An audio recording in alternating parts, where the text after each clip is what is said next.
At narito na naman ang mainit na balita mula sa mundo ng politika. Isang kaguluhan ng sumiklab sa buong bansa matapos ang isang kontrobersyal na desisyon ng Korte Suprema. Si President Kuting ng Norte Jr. ay arestado at pinatawan ng kaso ng pandarambong dahil sa umano'y pagkakasangkot sa isang malawakang katiwalian kung saan tinatayang 1 trilyong piso ang nawawala mula sa pondo ng bayan. Isang desisyon mula sa Korte Suprema ang nag-udyok sa agarang pagkakaaresto ng Pangulo. Ayon sa mga ulat, ang isang hindi pa matukoy na network ng mga opisyal at negosyante ay umano'y nagmamanipula ng mga pondo mula sa iba't ibang ahensya ng gobyerno. Ang mga pondo na ito na hindi na umano napakinabangan ng mga proyekto para sa mga Pilipino ay pinaniniwalaang inililipat sa mga offshore accounts at mga pribadong kumpanya na may koneksyon sa pamilya Marcos. Sa kasalukuyan, patuloy ang investigasyon ukol dito.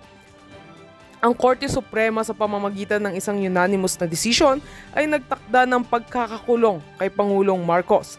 Ayon sa mga eksperto, ito ay isang malaking hakbang sa pagpapakita ng pananagutan sa mga mataas na opisyal ng gobyerno kahit pa siya ang pinakamataas na leader ng bansa. Tinutukoy ng mga legal na eksperto na ang desisyon ng korte ay isang pagsunod sa batas at hindi pagtatanggi sa kahit sino anuman ang kanilang posisyon. Sa isang pahayag mula sa Malacanang, hindi pa nagbigay ng opisyal na reaksyon si Pangulong Marcos hinggil sa desisyon ng korte. Gayunpaman, ang ilang miyembro ng administrasyon ay nagsasabing ito ay bahagi ng isang malawakang plano upang pabagsakin ang pamahalaan. Inaasahan na magkakaroon ng mga protesta mula sa mga taga-suporta ng Pangulo. Ngunit pinayuhan ng mga otoridad ang lahat naman natiling kalmado at maghintay sa mga susunod na hakbang ng korte. Samantala, nagpatuloy ang mga demonstrasyon sa pangunahing lungsod ng bansa. Ang ilang sektor ng lipunan ay nagsagawa ng mga rally at nagpahayag ng kanilang suporta sa Pangulo, habang ang mga kritiko ng administrasyon ay nanawagan ng mas matinding aksyon laban sa mga kasangkot sa pandarambong. Ayon sa mga lider ng oposisyon, ito na raw ang tamang pagkakataon upang ipakita na walang sinuman kahit ang Pangulo ay nakakalampas sa batas. Sa ngayon, patuloy ang investigasyon at ang mga legal na hakbang upang matukoy ang lawak ng pandarambong at kung paano na ipakalat ang mga pondo sa mga maling kamay. Habang naghihintay ng susunod na desisyon mula sa korte, ang buong bansa ay abala sa pagsubok ng sistema ng hustisya at ang mga epekto ng mga pangyayaring ito sa ating demokratikong proseso. Sa mga susunod na araw, tiyak na marami pang mga kaganapan at updates pa ang aasahan mula sa korte at sa gobyerno. At heto nga mga balitang ating pagkakatutukan. At kung bago ka pa lamang sa aking channel ay huwag kakalimutang mag-like, share and subscribe para updated ka sa aming mga bagong balita dito sa Tatak Pinas.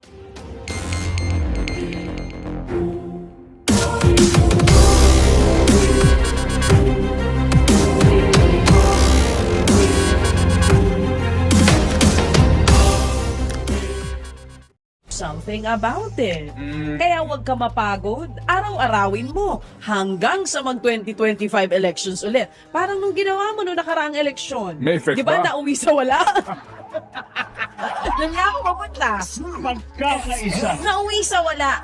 Pero ang mahalaga, meron ka pa rin ginawa. Hindi ka nanood lang.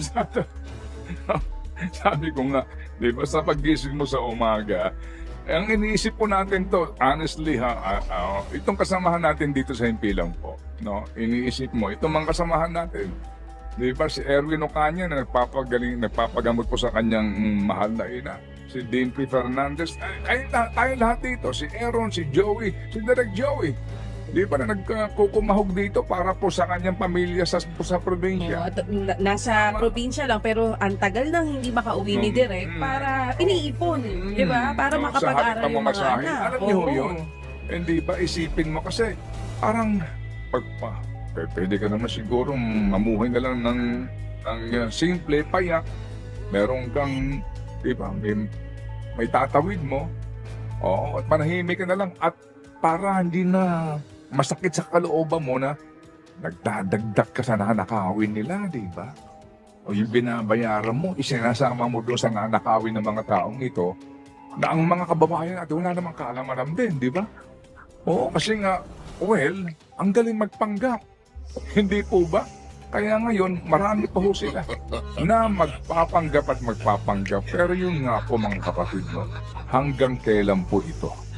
hanggang kailan po ito. Sabi nga ni Buchanko sa kanyang column, Jarius, opo, it will be very surprising if our legislators will investigate Mayor Magalong's expose. That will suggest the world is about to end. Diba? Diba? Of course, pwede pa. Kakapal ng mukha nito mga to eh. Ang kakapal na po ng mukha, pagkakakapal ng mukha, wala nang kahihiyan.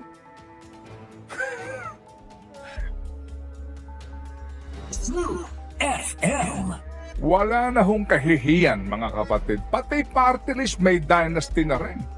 For just for santo naman talaga. Diba? At saka yung mga advokasya na sinasabi ho nila, wala ka namang ultimo sa botohan sa Kongreso, kitang-kita mo, itatatlo lang yung party list na consistent. Ano ito? Teachers, Gabriela at Kabataan. Tatatlo lang po. Yan ang consistent. With all due respect, ha? Opo. Sila lang ang laging kontra. Pag Yung tinignan iba niyo po yung na mga sinasabi, botohan. para sa mga mahihira, para sa ganito, ganito. Wala ho. Di ba? Kasapakat, mga kapatid. Yan ang katotohanan. Kaya nakakainis nga po ito. At ngayon, ito na naman sila. Di ba? Ito ho na naman sila. Bakit kasi binoto? Ha? Bakit niyo binoto? Eh yung nga din po, kakulangan ng impormasyon ng ating mga kababayan sa party list, di ba? Gagamit po ng... Ay, nako, tama na. At ako'y, sabi mo nga kanina, oo, Kalamayin mo Sumakit po ang ba iyong ang kalooban. batok Uminom ko? ka muna ng Boss Max Coffee dyan. Kaya ako Damihan mo yung inom mo. o tsaka yung 2%, di ba? Na ipaliwanag Ayan, ko na nako ito. po, oo. Paano ba magkakaroon ng isang party list seat? You have to get 2% of the total votes of total 2% of the total Entire. votes cast in the party list. Naipaliwanag ko na po na masinsinan yan. Yes. Opo. Pag wala kang 2%, Wala kang wala seat. kang seat. Oo. Hindi ang ginawa po ng Supreme Court, kahit na hindi nakaabot, para na mapunan yung Basta party list seats yun. na 53. Kahit na po hindi nanalo, pinaupo. Kaya yung iba, di ba, kahit Para na... mapunan yung iba nga, pwesto. hindi nga nakaabot po ng, di ba, na 1% nakaupo. Ano yan? Oo. Ano yan? Tsaka ang ganda nung sinasabi kanina ni Atty. Romy Mac, bakit sa BARM, 4%? Bakit dito, 2%? Di po ba ano yan? So kaya... Pwede nga daw gawing 0% para makaupo lahat Kaya ngayon po, eto ho na naman sila. Hindi ba? Wala na akong kakontentuhan ito. Kahit na lang po yung para sa talagang, ito ho, health workers ngayon, meron silang party list ha. Ang Alliance of Health Workers, meron po sila ngayon. At totoong health workers yan. Totoong Pero- representative ng health workers yan. Yung party list ng mga chuper, nakita ho ninyo? Oo. Anong pinaggagawa, di ba? Wala ka, as in, hindi mo narinig tungkol doon sa jeepney modernization. Di ba? Wala, kalokohan po ito. Pinaglululoko tayo ng mga taong ito eh. For Diyos po santo, kakapal ng muka. Kung meron pa bang mas makapal sa muka, yun na po sila. Kakapal ng mukha nito mga to eh. Ba ang batok ko? Ang kakapal na po ng mukha, pagkakakapal ng mukha, wala nang kahihiyan? Wala, kalokohan po ito. Pinaglululoko tayo ng mga taong ito eh. For Diyos po santo, kakapal ng mukha. Kung meron pa bang mas makapal sa mukha, yun na po sila. Oh, sabi ko nga, tapos na tayo sa inspirasyon ng programa. Punta tayo Okay. sa mga konsumisyon. Consumption. Certificate of Consumption? Oo. Konsumisyon o commission? Certificate of, circus, Certificate of crowns. crown. Oo, ikaw, pili ka. Anong gusto mong kahulugan niya? Ikaw talaga. Pero kahapon, nung tinitignan ko kung sino na yung mga nag-file ng candidacy, naisip ko sana talagang maipasa na yung anti-dynasty bill dito sa Okay. Pilipinas. So, doon ka sa Ang dami. anti-dynasty bill. Sila-sila pa rin. Talaga. And, ang sitwasyon po, nag-aaway-aaway sila ha. Sila mismo, no? Ay, oo. Opo, napansin po ninyo. Di ba? Sila na ho nag-aaway sa kanilang angkan mismo. Bakit? Di ba? Bakit po? Mawalang galang lang po kasi nga mukhang mga Pilipino po, mukhang hindi na yata siguro. Kayo ba interesado pang pag-usapan ito? Oo naman. Kayo ba may pakipa dito? O hinahayaan nyo na lang po sila? Kaya po nangyayari ang lahat ng ito kasi hinahayaan lang po natin. Kumbaga nananahimik na lang po tayo at hinahayaan na lang natin. After all, wala ka namang pagpipilian. Wala ka nga pagpipilian kasi nga hinahayaan din natin. Basically po. So, halimbawa, sa Makati, kanino pang anak ang pwede dyan na galing po sa Maralita o sino man pong matalinong bata o kaya po naman isang tao talaga no, na gusto rin pong maglingkod na magkakaroon ng chance, wala na. Kasi sila na po yan Wala na po, wala na. I can say, ngayong henerasyon, baka wala na po. Di ba kasi mula sa tatay, nanay, anak, apo na yan, susunod po. Kasi nga wala na ho Kasi nga hinayaan na po natin. Kaya nga po doon sa ating saligang batas, may provision po dito to give others the chance. Diba? Wala namang monopolya ng public service Pero wala ka ng chance. Kasi sila na po yan I mean, mawalang galang lang po, di ba? Sa Makati, sa Taguig, ganun na rin pong pupuntahan yan. Opo, Sa Cavite. Okay? So sa lahat na po ito ng mga lugar, yan na po yan nangyayari nga po yan kasi nga wala na din pong gusto pa na lumaban kasi hindi ka mananalo sa ugat nila, sa resources nila. Hindi ba? Kaya parang nag-aaksa kaya ka lang ng panahon at maaaring sabihin mo na ano ka lang, di ba? Panggulo ka lang. At yan pong sitwasyon hindi lamang dito sa Metro Manila at sa napakarami pong panig ng ating pong bansa. Kaya nga, ang tanong ho dito, ano ba problema natin? ano ba ang pinag-uugatan? Is it the system? The quality of our leaders?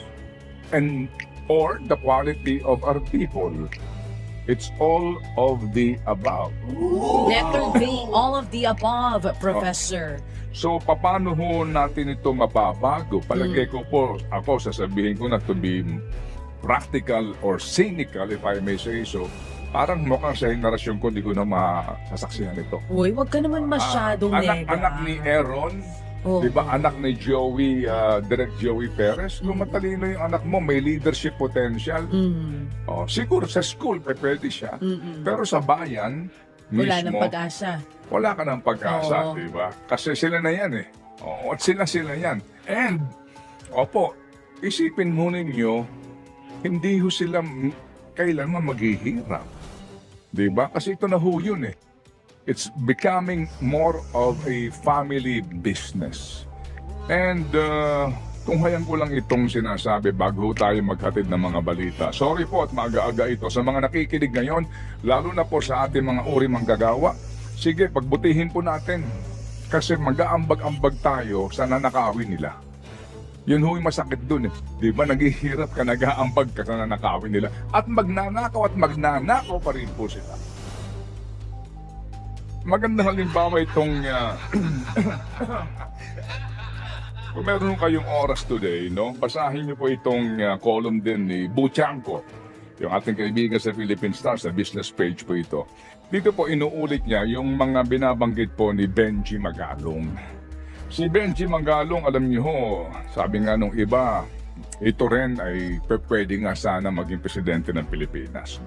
Sa kanyang ipinamalas po na galing sa pamamalakad po sa Baguio at pag-ayos sa mga problema doon. Pati sa market collection doon, naayos niya po yun. Kasi ang tindi ho ng corruption doon pwede siya maging presidente. Sana, pero mukhang hindi rin maging presidente. Bakit? Ang numero unong kukontra dito ay sa mga bawat distrito at lugar. Kasi, diba, kapag siya naging presidente, most likely, hindi ho mangyayari ito kasi nga, titimunan niya ang DPWH as an example.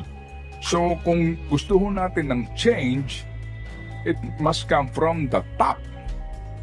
Pero yung top na iyan, kapag part siya ng problem, hindi ho naman talaga mangyayari itong change na gusto po nating magisnan.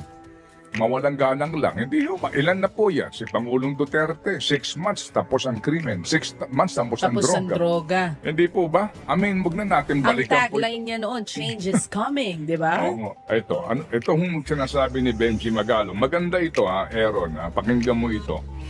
Dati ho natin sinabi ito. Pero ang ironic ho dito ay yung official dito na tinutukoy. Okay, sabi po sa column ni Bucciaco according to Magalong, ito ho yung detailed unit price analysis ng DPWH. Ang pinag-uusapan dito, kung pupunta kayo ng Cordillera, yung mga bulubundukin dyan ay meron pong takip. Oo, parang may net. Yes. Mukha siyang fish net, kulay green. Opo. Ang tawag po dyan mga kapatid, ay ang tinutukoy niya po dito ay ito pong thin wire mesh with studs. Yan po ang kanyang technical classification. Ito Na ang purpose, Okay, na ang purpose po ay para maging proteksyon Yan. sa pagguho ng lupa. Okay. Opo, ito ho yun, Oo. Ang sinasabi po ni Ginoong Magalong, noon pong 2018, yan pong detailed unit price analysis po. Noong 2018 ay 17,000 per square meter. Okay, 2018 DPWH ito na assessment. Noong pong 2023, ito po ay naging 25,000 per square meter. Nung ito po ay kanyang binuko, nabawasan po ito ng kaunti, mga kapatid, noong pong 2020. Pero, dahil nga po sa, alam nyo na, sa eleksyon, okay, bumalik daw po ito sa halaga na, umabot po ito sa halagang 17,000. Pero, nag-canvas po sila Magalong sa mga supplier nito. Si Magalong po'y dating opisyal ng Steel Asia. Ang sinasabi pong quotation po dito, per square meter ay 6,000 pesos lamang. So, 17,000, 6,000 lang ang presyo nito. Naalala ho ninyo, binakbakan siya kaagad dito nung kanya itong in-expose sa Kongreso. Agad siyang binakbakan dito. Sinasabi, may ambisyon ko maging presidente, kesyo, etc. Okay. At meron pa ho ibang mga engineers na gumagawa po ng ganitong proyekto na sinasabi, hindi. Actually, 4,300 lang yan per square meter. Anyway, so sabi po niya, sa Cordillera po, yung mga contractors at subcontractors ay nakakausap niya. At sinasabi sa kanya, sir, pagod na po kami. Pagod na alin? Kaka-deliver ng kickback. Kanino? Paano? Male-maleta daw pong dinideliver nila. Kanino? Sa mga politiko. Yan po sinasabi nga dito sa column. At si Benji Magalong mismo, nakadaupang parat ko yan. Nakita kami minsan sa gas station, papanig ako ng Baguio. Nandun siya. Napakasimpleng tao po. Of course, meron siyang security. Nagkita kami. At ito ang pinag-usapan din namin. Well, ironically, ang tinutukoy po dito ay politiko na kumatawan sa isang party list na kontra sa krimen. Nakita nyo? Di ba? Okay, so, nung mga unang panahon, abay, kontra krimen, maniniwala ka ba? Anti-crime. Pero, dahil din po sa, meron pong isang distrito na pwede ho niyang puntahan, nakaipon po na napakalaking halaga. As a matter of fact po, mukhang ang bali-balita ko sa isang exclusive subdivision. 2 property ang nabili at halos billion po yung halaga ng 2 property. Hindi pa sa laki ng pera mo, nakapamili ka ng boto, nakapamudmud ka ng pera, naloko mo yung mga botante doon. At malamang maloloko mo pa sa dami ng pera mo. So ngayon, wala na siya. Pero meron pumalit sa kanya. Hindi ba? Opo. Ito ho yun Ang sinasabi, di po ba? Itong ganito pong uri, mga kapatid, hindi ho natin nilalahat. Marami po siguro nga ang gusto ho talagang makapaglingkod. At may hangganan din, di ba? Mayroong satisfaction. Pagkatapos niya, iba naman. Totoo ho naman yun eh. Hindi natin maialis na walang monopolya sa gusto maglingkod sa bayan. Pero may ganito pong uri, di ba? Na pinagsasamantalahan. Dahil din kasapakat ang mga government agencies at alam niya na wala namang sa kanya mag-iimbestiga kasi sasabihin, pare-pareho lang naman tayo dito eh. And that is the problem ngayon. Hindi lang saan po ito nangyayari. Sa iba't ibang mga lugar na po ito. Kaya sabi nga po natin, kaya po, yung mga mahihirap, dahil nga sa kahirapan, napagsasamantalahan. Dahil ang totoong leader, hindi mo pinadadali ang buhay ng mahirap. Di ba hindi po ganun eh. To ease their suffering. Di ayuda ka ng ayuda. Hindi. Ang bitiin dapat is hanguin mo sila sa kahirapan. Not to ease their poverty. Sa pamamagitan po ng puro ayuda. Hindi po ba? Kaya nga babalikan natin yung sinabi ko na nung una mga kapatid. Di ba? Sa bansang tulad ng Pilipinas na hindi maitatanggi ang poverty, opo, hindi ka talaga uunlad dito dahil ang politika dito ay malaki ng negosyo. At kapag mayayaman na ang politiko kumpara sa mga negosyante, opo, they will manufacture poverty because poverty is also the gateway for them to be able to catch the votes nitong mga botante natin. Kahirapan eh. Hindi ba? Yung po yun eh. It's a cycle. Kaya paano ho matatapos ito? Well, sabihin na natin dapat maging matalino. Wala hong matalino na nakapag nagutom, nakapag-iisip na ho ng tama, di ba? Ito ho ang problema ngayon eh. Although matagal pang halalan, ilang buwan pa po ito, baka mapagod na po ako. Di ba? Sa kakaulit itong aking inuulit na ito. Ito ay nangyayari. Paano magagawa natin doon sa distrito? Di ba? Ano pa magagawa natin dito? Hanggang dito na lang po tayo, hanggang sa susunod na eleksyon. Kaya nga sabi ko po kahapon doon sa nag-report sa atin, ang pangalan niya yata ay Angel. Si Angela. Ay, Angel, ano? Oo. Si Angela. At ko sa kanya, meron ba taga-DTI doon? Kasi? Oo, doon sa Manila Hotel. Bakit naman magkakaroon ng taga-DTI? Comelec na baby? Bakit? Oo, sa mga Bakit? naghahain ng Certificate of Candidacy. Bakit kailangan ng DTI? Oo, kasi para may product standard. Para makita mo yung kaplastikan, di ba? Kung standard ba. Oh my gosh! Di ba? Oh. I mean, you know. Huwag ka mag-alala. Mababa na rin naman ang standards sa mga botante sa pagpili.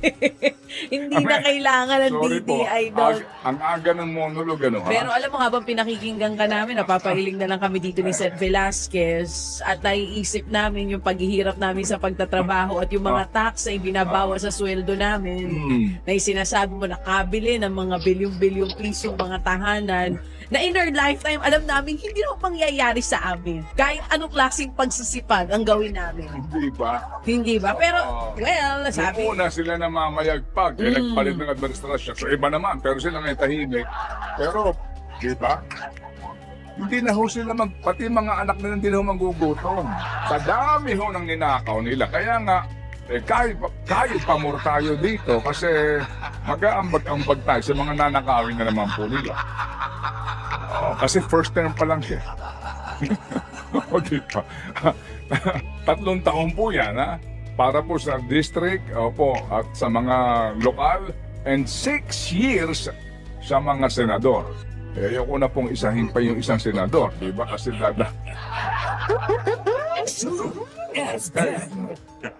Aha! Oras po natin, ang bilis. 6:35 mga kapatid. Maya-maya kaunti, news 5 po tayo. Pero kalamayin, yan nga ang term na ginagamit ng aking baby boy dito. Kalamayin niyo po ang inyong mga kalooban, malamang yung mga nakikinig sa atin ngayon, napapunta po sa kanilang katrabaho na natatraffic. Ang sabi nila, Manong Ted, kaya minsan nakakatamad na magtrabaho eh. Pagkita mo pa lang sa sweldo mo, ang laki ng bawas ng tax. Tapos ganyan yung nangyayari. Ganyan yung mga maririnig mo. Kung minsan din gusto mo nang sumuko. Pero hindi tayo pwedeng sumuko. Kasi kung gusto Totoo natin ng lang. pagbabago, kailangan may gawin tayo para mabago Sa totoo yung lang. sitwasyon. Sabi mo nga, hindi pwedeng nanonood na lang tayo sa nangyayari. We have to do something about it. Kaya huwag ka mapagod, araw-arawin mo hanggang sa mag-2025 elections ulit. Parang nung ginawa mo nung nakaraang eleksyon. May effect Di ba ba? nauwi sa wala? Doon nga ako papunta. Magkakaisa. Nauwi sa wala. Pero ang mahalaga, meron ka pa rin ginawa. Hindi ka nanood lang. Sabi ko nga, di ba sa paggising mo sa umaga, ang iniisip po natin to, honestly itong kasamahan natin dito sa Himpilang po, no? Iniisip mo, itong mga kasamahan natin, di ba si Erwin Ocaña na nagpapagamot po sa kanyang mahal na ina, si Dean P. Fernandez, tayo lahat dito, si Aaron, si Joey, si Direk Joey, di ba na nagkukumahog dito para po sa kanyang pamilya sa probinsya. Nasa probinsya lang, pero ang tagal nang hindi makauwi ni Direk para iniipon, di ba? Para makapag-aral yung mga anak. Alam niyo Oo. yun? Hindi ba isipin mo kasi parang pwede ka naman siguro mamuhay na lang ng simple, payak. Meron kang, di ba, may tatawid mo. Oo, at manahimik ka na lang. At para hindi na masakit sa kalooban mo na nagdadagdag ka sa nanakawin nila, di ba? O yung binabayaran mo, isinasama mo doon sa nanakawin ng mga taong ito na ang mga kababayan natin wala namang kaalaman din, di ba? Oo, kasi nga, well, ang galing magpanggap. Hindi po ba? Kaya ngayon, marami pa ho sila na magpapanggap at magpapanggap. Pero yun nga po mga kapatid mo, hanggang kailan po ito? Hanggang kailan po ito? Sabi nga ni Butchanko sa kanyang column, Jarius, opo, it will be very surprising if our legislators will investigate Mayor Magalong's expose. That will suggest the world is about to end. Diba? Diba? Of course, pwede pa. Kakapal ng mukha nito mga to eh. Ang kakapal na po ng mukha, pagkakakapal ng mukha, wala nang kahihiyan.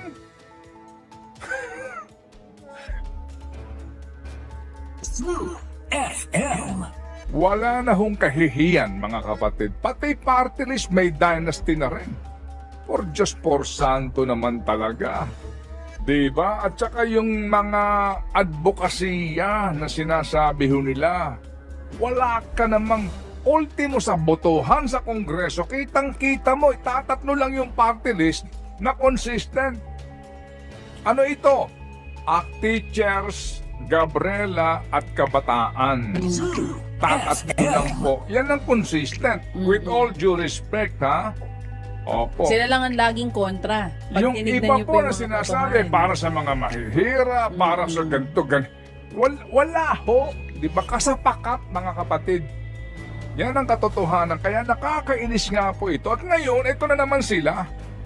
Di ba? Ito ho na naman sila. Bakit kasi binoto? Ha? Bakit niyo binoto? Eh yung nga din po, kakulangan ng impormasyon ng ating mga kababayan sa party list, di ba? Gagamit po ng... Ay, nako, tama na. At ako'y, sabi mo nga kanina, oo, Kalamayin mo Sumakit po ang ba iyong ang kalooban. batok ko? Uminom ka muna ng Boss Max coffee dyan. Kaya ako Damihan mo yung inom mo. O, tsaka yung 2%, di ba? Na ipaliwanag Ayan, ko na nako ito. po, oo. Paano ba magkakaroon ng isang party list seat?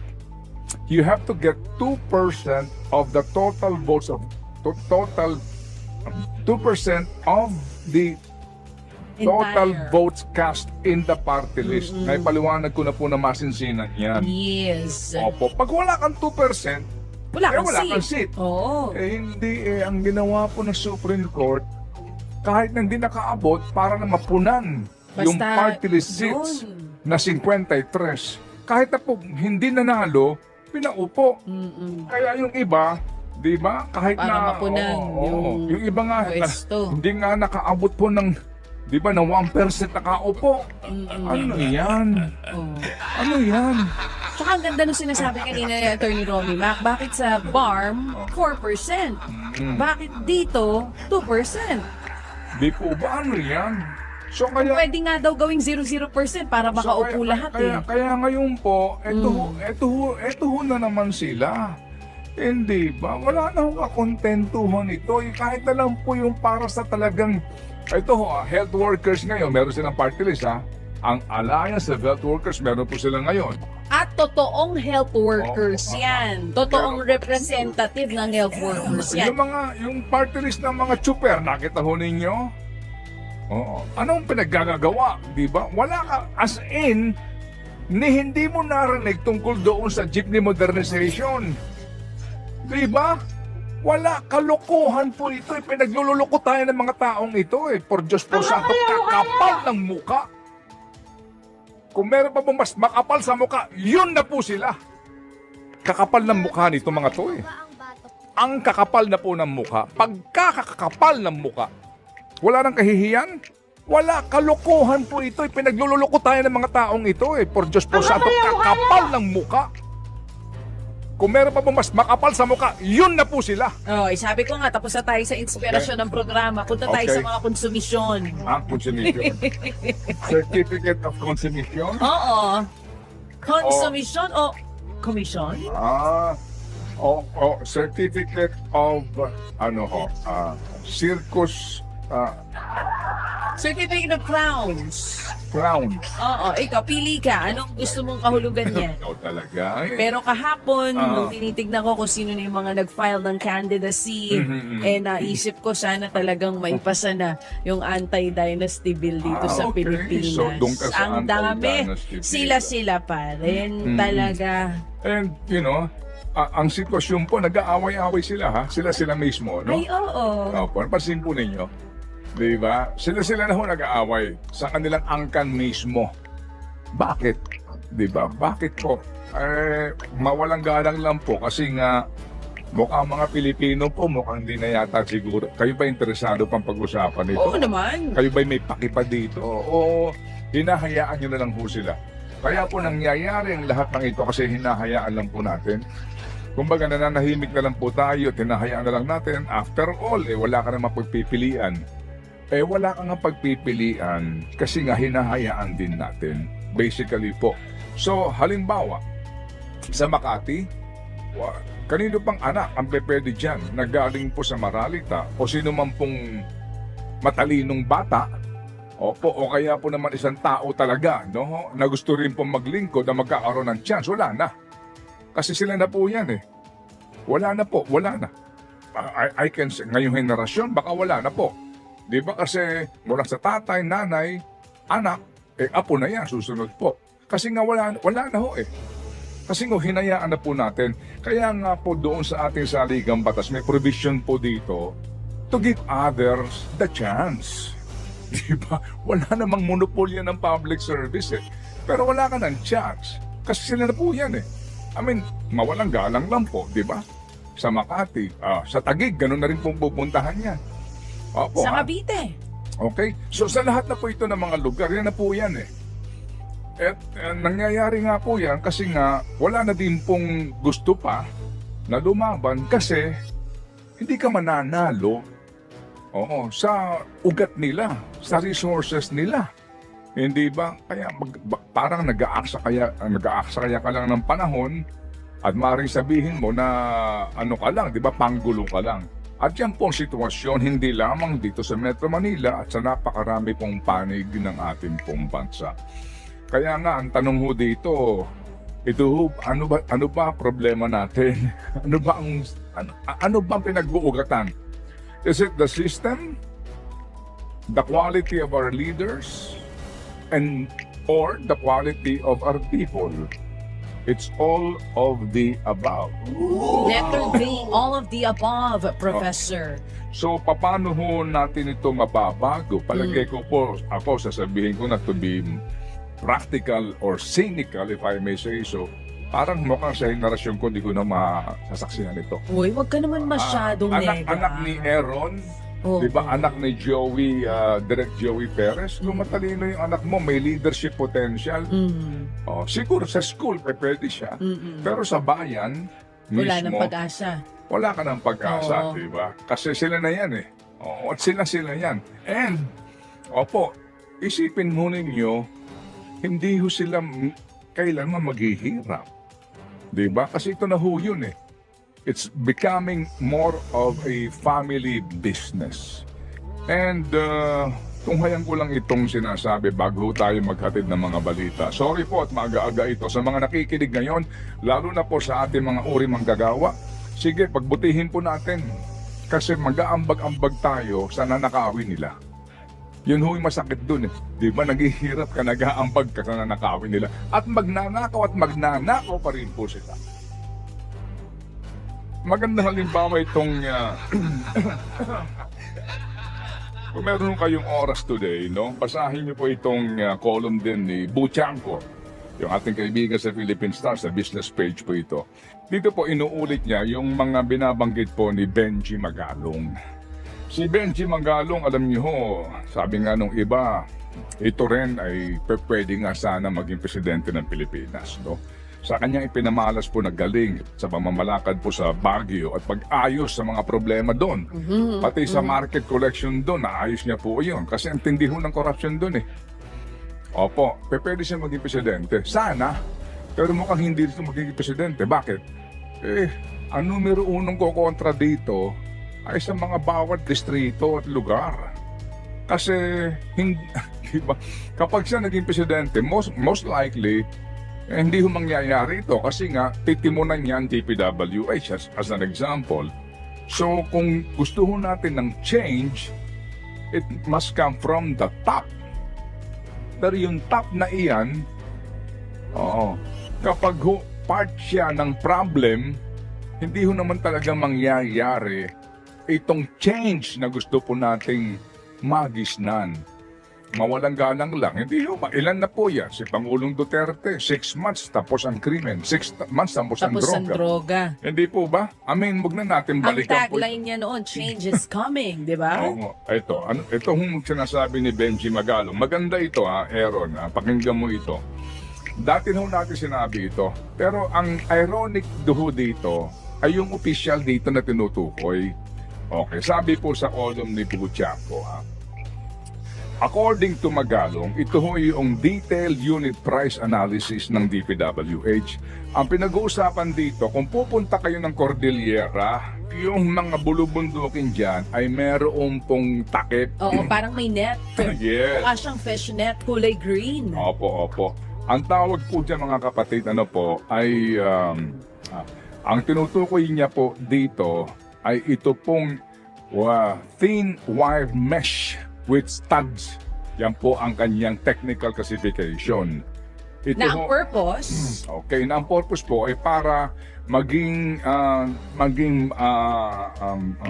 proteksyon Yan. sa pagguho ng lupa. Okay. Opo, ito ho yun, Oo. Ang sinasabi po ni Ginoong Magalong, noon pong 2018, yan pong detailed unit price analysis po. Noong 2018 ay 17,000 per square meter. Okay, 2018 DPWH ito na assessment. Noong pong 2023, ito po ay naging 25,000 per square meter. Nung ito po ay kanyang binuko, nabawasan po ito ng kaunti, mga kapatid, noong pong 2020. Pero dahil nga po sa, alam nyo na, sa eleksyon, okay, bumalik daw po ito sa halaga na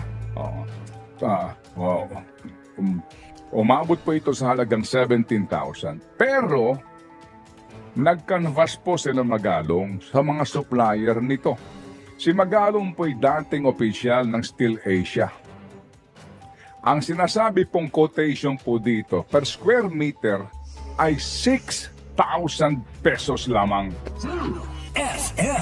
So, 17,000, 6,000 lang ang presyo nito. Naalala ho ninyo, binakbakan siya kaagad dito nung kanya itong in-expose sa Kongreso. Agad siyang binakbakan dito, sinasabi, may ambisyon ka maging presidente, kesyo, etc. etc. Okay. At